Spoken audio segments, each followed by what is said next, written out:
welcome back to the channel, Ron. Today I'm going to show you how to disable that annoying beeping noise on the mini excavator. Not all of them are like this, but this particular one is very simple to do.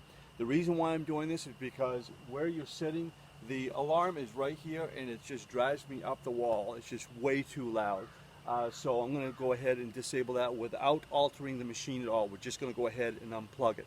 It's there for a reason, so people know that you're backing up and moving around. So I don't recommend this, but I know what I'm doing here. So no one is around. I'm not worried about that. If I was in the city and there was a lot of people, or just generally a lot going on, I would leave it plugged in. But I need to disassemble it, deactivate it. Let's go ahead and get started.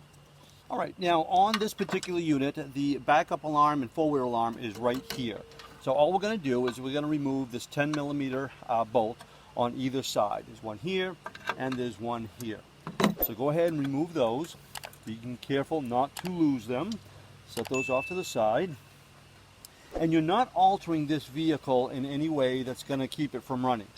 And once you do that, you're going to get inside here and there's going to be a little plug that you need to actually pull apart. So here's the little backup alarm right here. So all you need to do is just unplug it, just like that. Just set it there. Put the cover back on. And primarily the reason why you want to put this cover back on is just so you don't lose it and lose the bolts. Go ahead and tighten the bolts back up.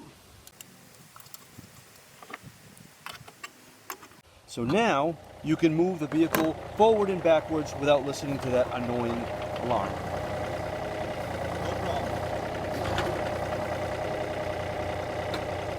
Okay, well that's all there is to it. So once I'm all done with this, we'll go ahead and I'll plug that back in and then it'll be back to normal. But I don't recommend this if you're going to be around a lot of people. I'm out here in the middle of nowhere, so there's nobody here other than the chipmunks and the raccoons and so forth. So I hope this helps you with your alarm backup forward system on your mini excavator, and stay tuned for the next one.